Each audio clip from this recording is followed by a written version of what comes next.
Je suis rentré chez moi et elles gloussaient comme des gamines. Laure et sa sœur, Anna, étaient assises à l'îlot central de la cuisine avec un café et une boîte de biscuits achetés en supermarché, se coupant la parole, pianotant sur leur téléphone, dans une ambiance légère et détendue. Dès que j'ai posé mes clés, le visage de Laure s'est éteint. Le rire est mort instantanément. Elle a effleuré le bord d'une serviette et son regard est devenu aussi vide que si j'étais une déclaration d'impôt. « Salut », ai-je dit. « Salut », a-t-elle répondu d'un ton plat. Anna a fait un va-et-vient du regard entre nous. « Une longue journée, comme d'habitude », ai-je dit en accrochant ma veste. « Ça sent comme si une boulangerie avait explosé ici. » On rattrapait le temps perdu, a marmonné Laure. « C'est un problème ? » « C'est aussi ta maison », ai-je haussé les épaules. « J'aime vous entendre rire. » Elle n'a pas répondu. Elle a simplement pris son café et a fixé un poing sur le comptoir comme s'il lui devait de l'argent. Anna a attrapé son sac à main. Elle a compris l'ambiance en 2 secondes. « Je vais y aller », a dit Anna. « J'ai un service tôt demain. »« Tu n'es pas obligé de filer », ai-je proposé. « Non, je dois y aller. » Elle a effleuré l'épaule de Laure. « Appelle-moi plus tard. » La porte a claqué. Le silence s'est engouffré. Laure continuait de fixer ce point. « Qu'est-ce que j'ai fait de mal cette fois ?» ai-je demandé. « Rien, Marc », a-t-elle dit. « Je suis juste fatigué. » Si j'avais su où tout cela allait mener, j'aurais laissé tomber les biscuits et je m'aurais épargné toute une saison de galère. J'ai remis la bouilloire sur la plaque même si je n'en avais pas besoin. Par habitude. Tu en veux ? Je vais bien. D'accord. Elle est passée devant moi, frôlant ma manche comme si c'était un garde-fou, et a disparu dans le couloir. L'appartement n'était pas assez grand pour s'y cacher, mais elle a réussi à créer une distance avec seulement 12 pas. Je suis resté là, écoutant une maison où chaque bruit était un point marqué contre moi. Je me suis couché plus tard que d'habitude. Elle était déjà tournée de l'autre côté, l'écran de son téléphone éclairant son visage. J'ai dit « bonne nuit ». Elle a fredonné un son indistinct, l'écran toujours brillant. Au matin, la chaleur n'était plus qu'un vieux souvenir. Le froid ne s'est pas installé d'un coup. C'était petit à petit. Moins de questions, des réponses plus courtes, un sourire rationné comme de l'essence en temps de crise. J'essaie de ne pas forcer. J'ai préparé le dîner 2 fois cette semaine-là, j'ai nettoyé le barbecue, réparé une fenêtre récalcitrante. Elle a réagi comme si j'avais équilibré mon propre budget. « Comment s'est passée ta journée ?» ai-je demandé devant un poulet salade. « Chargé. »« Quelque chose de bien ?» ?»« La routine. »« Toi et Marisa, vous allez toujours à cette expo samedi ?»« Peut-être. »« Tu veux que je vienne ?»« Ce n'est pas vraiment ton truc. »« C'est quoi mon truc dernièrement, Laure ?» Elle a levé les yeux, un éclair d'agacement pur. « On est obligé de faire ça tous les soirs ?» Faire quoi? Transformer tout en évaluation permanente. J'ai coupé un autre morceau de poulet et j'ai décidé que j'en avais fini avec les enquêtes de satisfaction. Très bien, alors je change quelques règles. Elle a cligné des yeux. Quoi? Je retire mes activités de ton calendrier. Je serai à la salle de sport les lundis et jeudis soirs. J'en ai fini d'attendre d'éventuels plans. Si tu veux organiser quelque chose, envoie-moi une proposition. Je confirmerai ou non. Et je sépare notre budget discrétionnaire. Tu gères ta part, je gère la mienne. Sa fourchette est restée suspendue dans les airs. C'est une menace? C'est de la logistique, ai-je dit. Ça nous protège tous les deux de devoir deviner. Alors, on est colocataires maintenant. On est des adultes qui ne mélangent pas leur journée. Elle a repoussé son assiette. Tu es tellement dramatique. J'en ai marre de lire dans les pensées. Elle a expiré comme si la pièce l'ennuyait. Très bien, fais ce que tu veux. Compte sur moi. On a débarrassé la table. Elle est allée sur le canapé et a ouvert son ordinateur. J'ai chargé le lave-vaisselle en me demandant à quel moment notre partenariat était devenu une gestion conjointe de mètres carrés. Plus tard dans la semaine, Anna est repassée avec un sac d'oranges et ce sourire facile. Anna avait 3 ans de moins que Laure, cumulait 2 boulots, conduisait une berline cabossée, et trouvait toujours une raison de rire de sa journée. On s'est retrouvés dans la cuisine quand Laure est sortie pour prendre un appel qui a duré une éternité. « Sois honnête », ai-je dit à Anna en rinçant un couteau. « Qu'est-ce qui m'échappe ?»« Rien ne t'échappe », a-t-elle dit doucement. « Tu portes juste trop de poids tout seul. » Traduction. Elle a peur de ressentir quelque chose qu'elle ne contrôle pas. Quand tu forces, elle se verrouille. Super. Donc, pour arranger ça, je devrais m'en foutre. Tu t'en soucies? Arrête juste de mesurer. Les gens s'ouvrent à la chaleur, pas à la pression. Je me suis appuyé sur le comptoir. J'ai essayé la chaleur, puis j'ai arrêté de jouer la comédie et j'ai juste vécu, même si elle ne me suivait pas. Quelque chose dans son ton n'était pas de la pitié, c'était du respect, et ça m'a fait du bien. La semaine suivante, j'ai testé les conseils d'Anna. Pas de score. J'ai fait le café sans commentaire, j'ai embrassé Laure sur la joue en passant, je suis allé à la salle de sport 2 fois, la sueur comme preuve de vie, et j'ai commencé à planifier mon samedi matin sans lui demander son avis. J'ai réservé une table dans un petit endroit qu'on aimait à l'époque, et je lui ai envoyé l'heure des heures à l'avance. Pas de dissertation, pas de pression, juste un fait. Elle a fixé le message pendant 5 minutes alors qu'elle était assise à 1 mètre de moi. 20 heures, ai-je dit. Ils nous ont mis en terrasse. Peut-être, a-t-elle répondu, les yeux toujours sur son écran. Peut-être, n'est pas 1 heure. Elle a levé les yeux, prenant son temps. Alors pars sans moi. C'est ce que je ferai, ai-je dit. À 19h50, elle est sortie de la chambre dans une robe bleu marine que je considérais autrefois comme un « oui ». Elle ne m'a pas regardé. Prête? Ai-je demandé. Elle a attrapé un autre sac et a enfilé une veste. Marisa m'a écrit. On va à une dégustation de vin. Je t'avais dit que ce n'était pas ton truc. J'ai hoché la tête, j'ai pris mes clés et je suis passé devant elle. Elle s'est arrêtée à la porte. Tu y vas quand même? Ouais. Tout seul. Je suis une bonne compagnie. Tu es mesquin. Je suis pragmatique. Nous sommes arrivés devant les voitures en même temps. Elle s'est dirigée vers la sienne avec un regard qui disait « Tu ne me feras pas culpabiliser ». Je n'ai pas essayé. Je me suis assis sur cette terrasse, j'ai dîné, j'ai laissé un pourboire trop généreux pour une seule personne, et j'ai regardé les couples qui avaient des choses à se dire. Quand je suis rentré, elle dormait déjà, ou faisait semblant. Sur le comptoir, un post-it. Merci d'être flexible. La flexibilité n'était pas le sujet. C'était le respect, alors j'ai préparé mon prochain mouvement, net et public. Dimanche matin, avec le café, j'ai glissé une enveloppe sur l'îlot. C'est quoi ça? A-t-elle demandé. Des ajustements domestiques, ai-je dit. On aura chacun notre compte pour les dépenses personnelles. Le compte commun couvre le prêt, les factures, les réparations, les courses. On se voit les samedis à 10h pendant 15 minutes pour planifier la semaine. Si tu annules, c'est reporté au samedi suivant. Sa bouche s'est crispée. Une réunion? C'est tellement romantique. J'ai arrêté d'attendre la romance pour agir comme des adultes. Elle a fixé le papier, puis moi. Tu fais vraiment ça?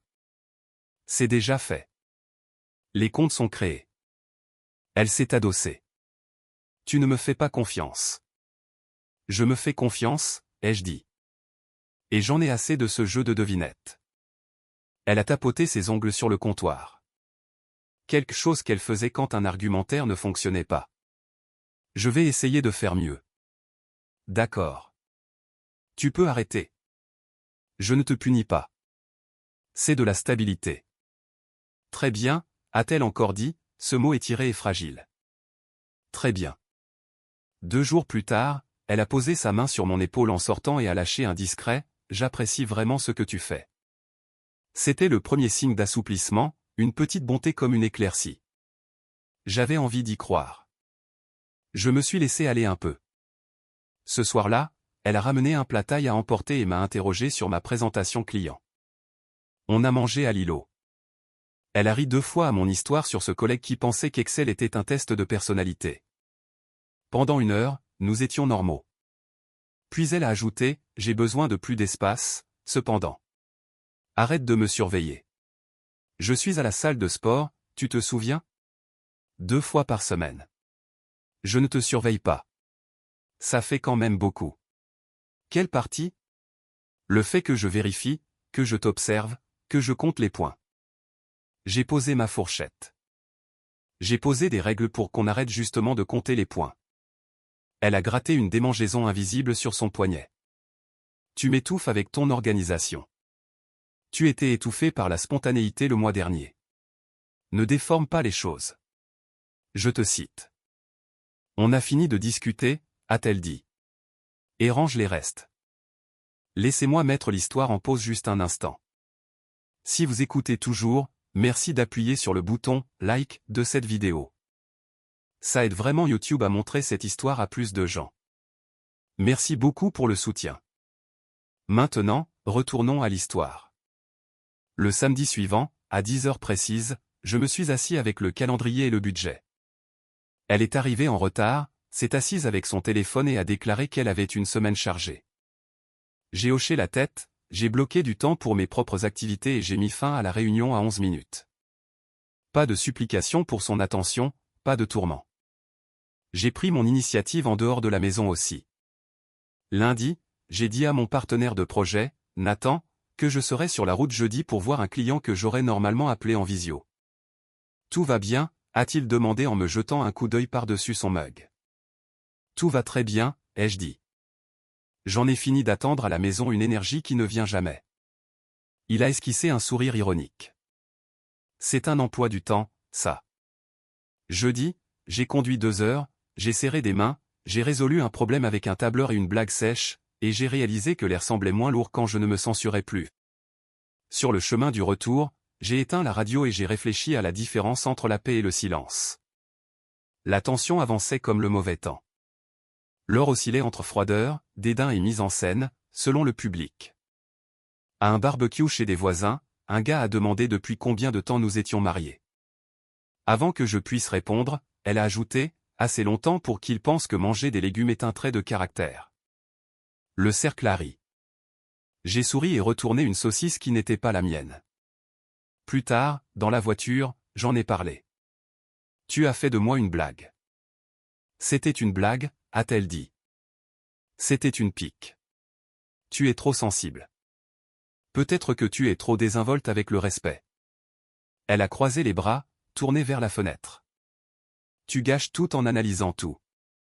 Je gâche tout en identifiant un schéma. Tu gâches tout en parlant. Quand on est rentré, j'ai envoyé un message au groupe pour une soirée poker que j'avais évitée. Comptez sur moi ce vendredi. Je n'ai pas demandé son emploi du temps d'abord. Je n'ai pas laissé de place pour un « peut-être ». Vendredi à 19 h, je l'ai embrassée sur la joue en sortant. Elle s'est à peine retournée. Au poker, mon pote Jalen m'a regardé ramasser un pot et a secoué la tête. Tu as l'air d'un gars qui mesure les sorties de secours. Je suis un gars qui mesure les standards. Il a souri. C'est pareil si on s'y prend bien. Peut-être que tu n'es pas du genre à vivre avec un pied dehors.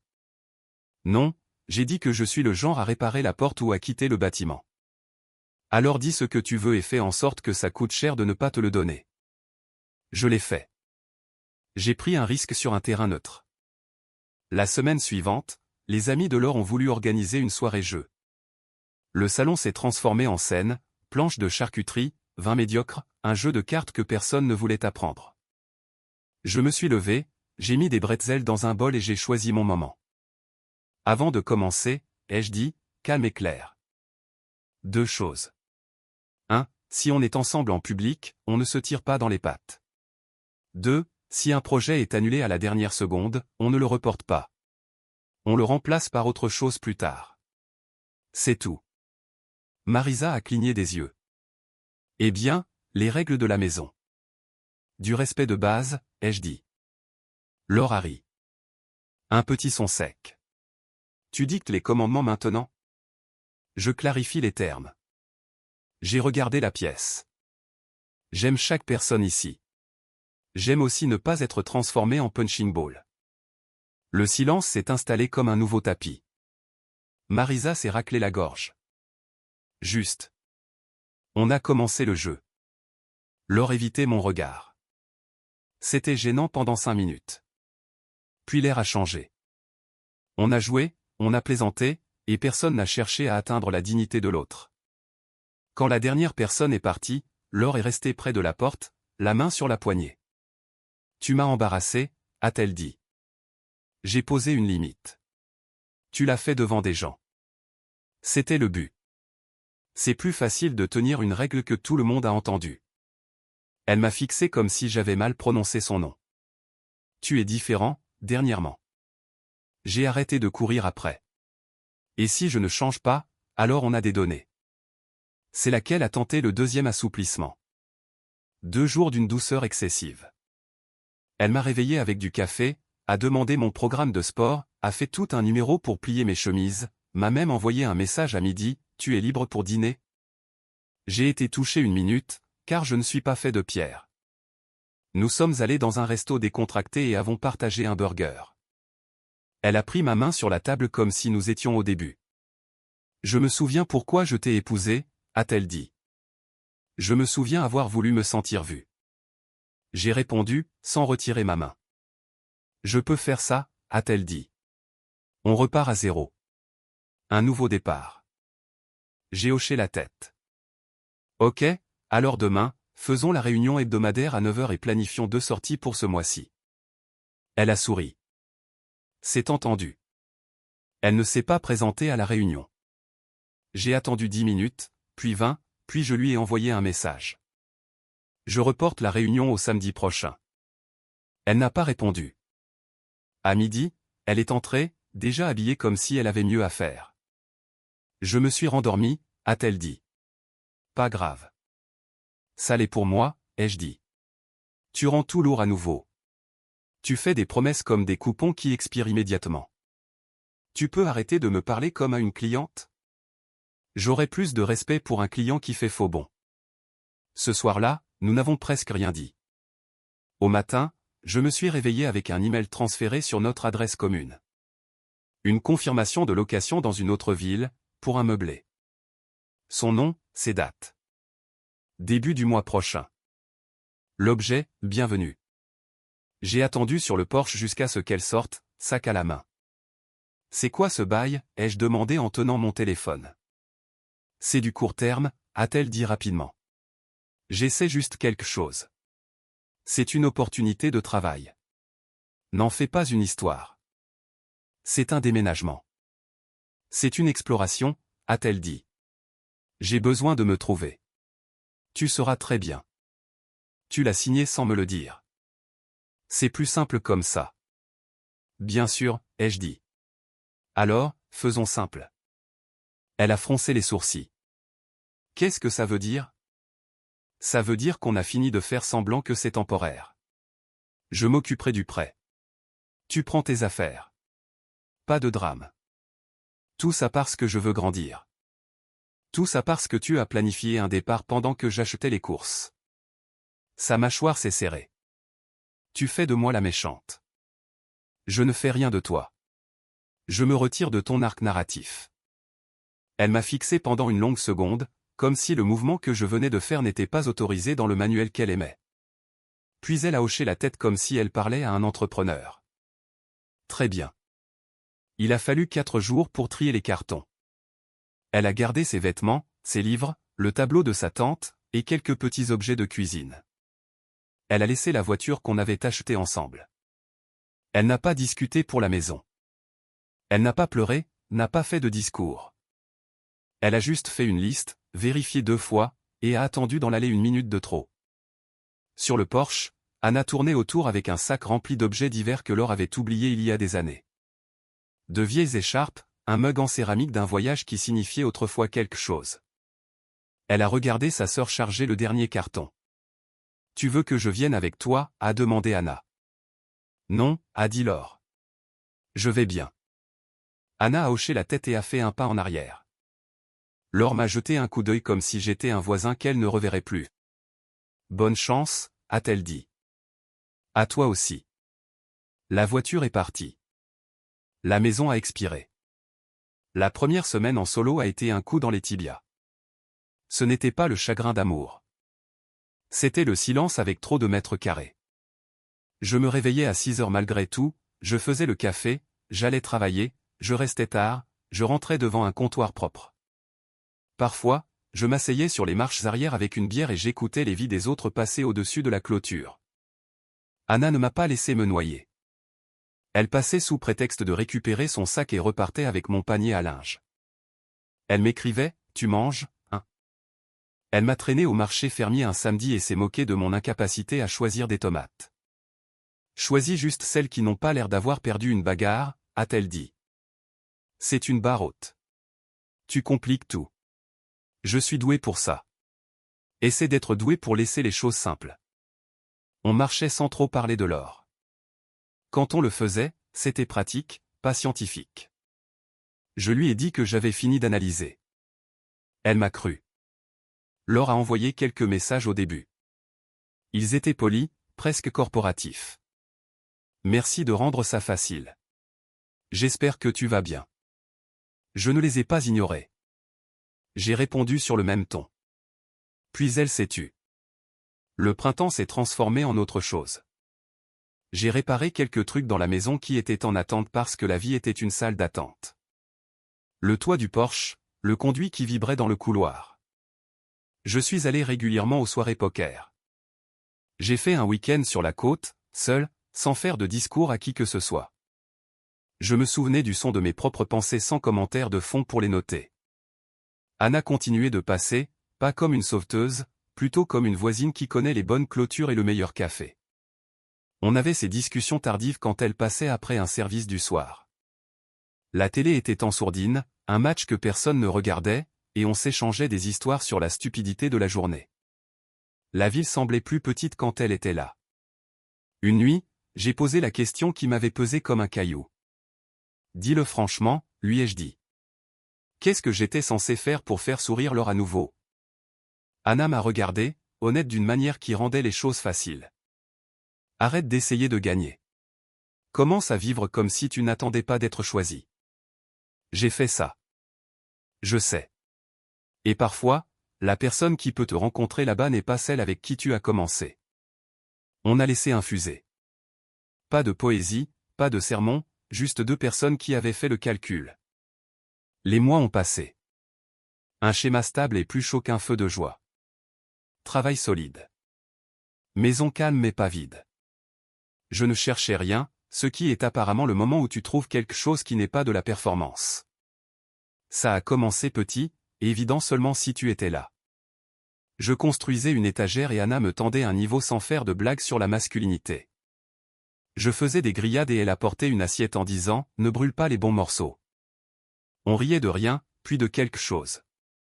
Et l'air ne ressemblait pas à une salle d'audience où je devais défendre mon existence. On a franchi une ligne une nuit où elle est restée pour regarder un orage arriver et a oublié de partir.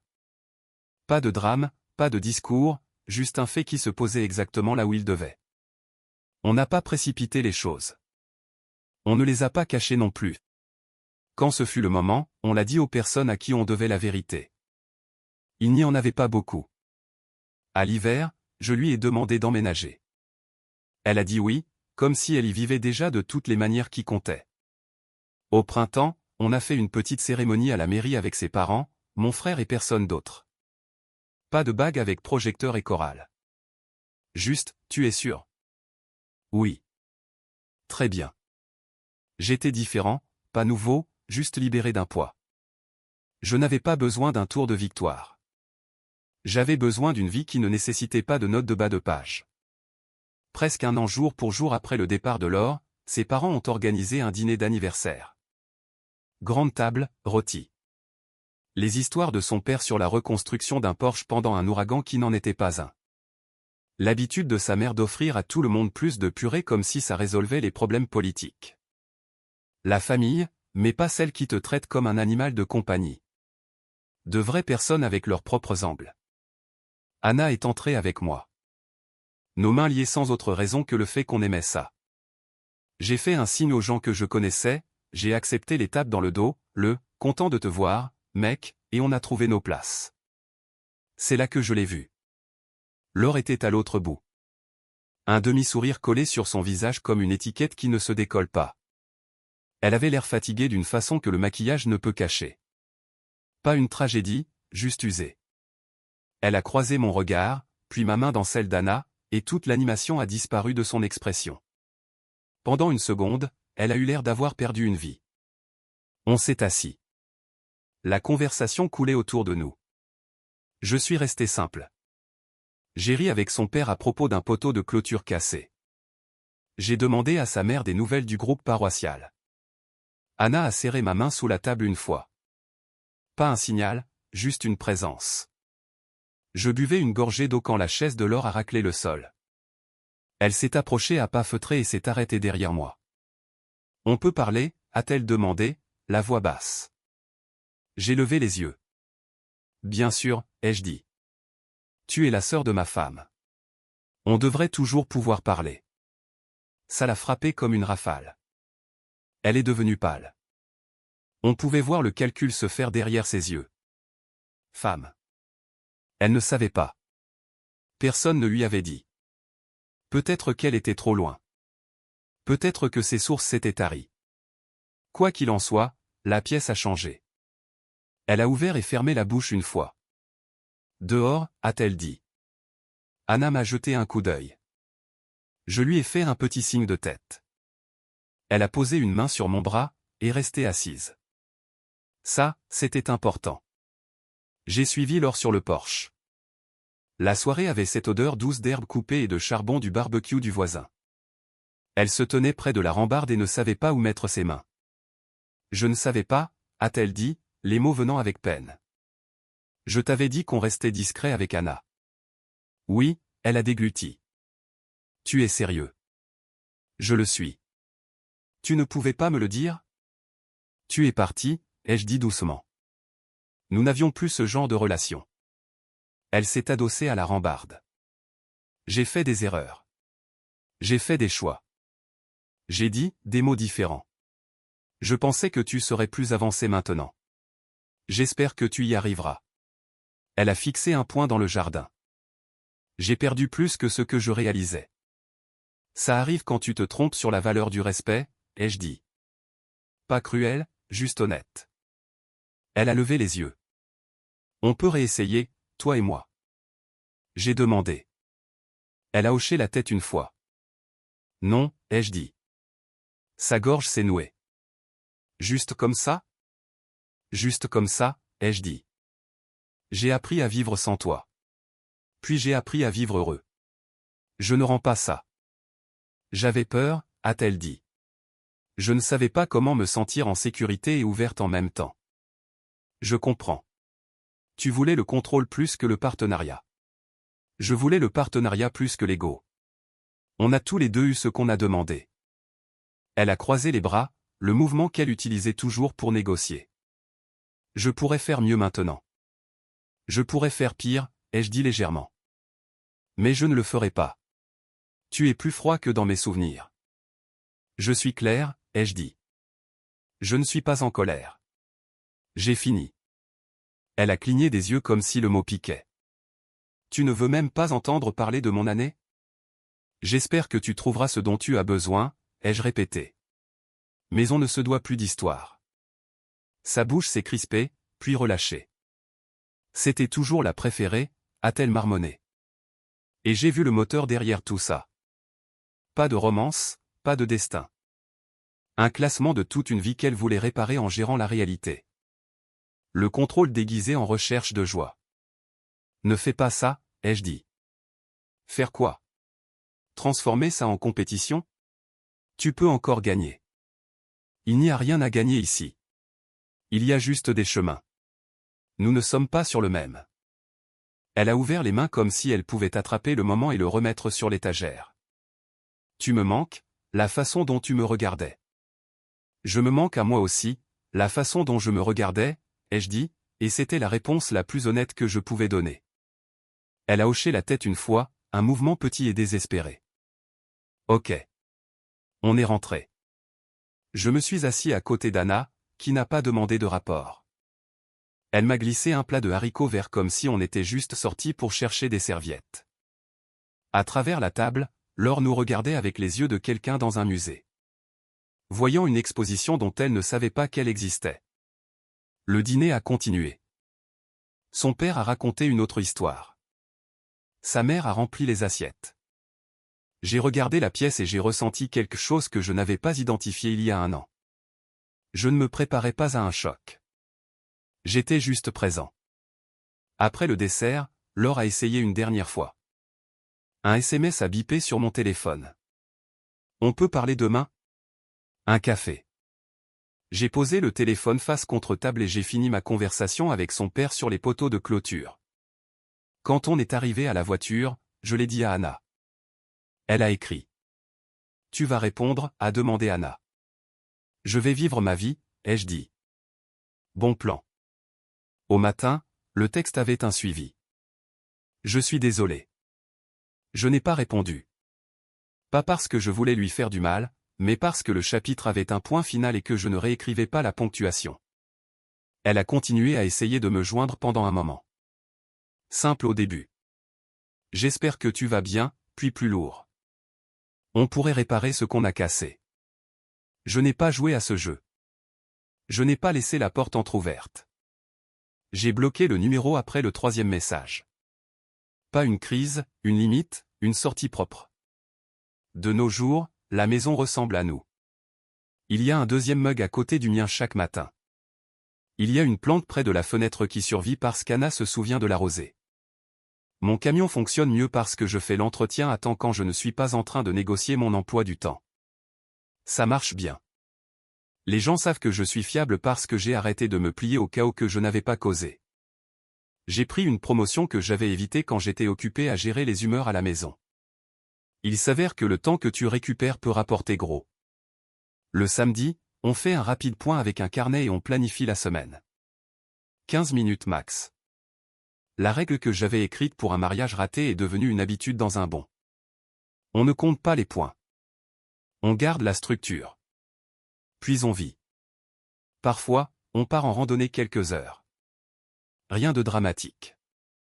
Parfois, on s'allonge sur le sol et on lit des livres différents, on éclate de rire à des passages différents et on partage des citations qui ne semblent pas stupides quand on les dit à voix haute. Parfois, on ne fait rien.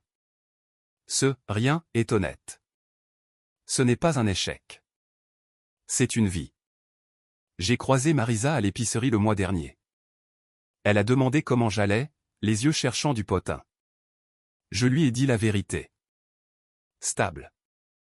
Elle a dit qu'elle avait revu Laure en ville. J'ai hoché la tête. Je n'ai pas demandé de détails. Je n'ai pas besoin de biographie pour être sûr de la mienne. Un ami m'a demandé récemment ce que je dirais à un gars qui sent la chaleur baisser dans sa propre cuisine. Je lui dirais ça. Ne cours pas après les rires. Ne m'en dis pas de chaleur. Ne gère pas le bulletin météo de quelqu'un d'autre. Pose tes règles en plein jour et vis selon elles. Invite-les à te rejoindre. S'ils refusent, ne construis pas une cage climatisée pour que ça fonctionne. Prends peu de bagages et marche. Quand on passe dans la rue ou leur tournait vers la maison, je ne ressens pas la victoire. Je ressens de la clarté. Elle a choisi un chemin qui n'avait pas de place pour nous. J'ai choisi un chemin avec de la place pour le respect. C'est toute l'histoire. De temps en temps, je pense à cette première nuit avec les biscuits et le silence soudain. Si je pouvais revenir en arrière, je me dirais, fais attention. Pas à son humeur, à tes propres standards.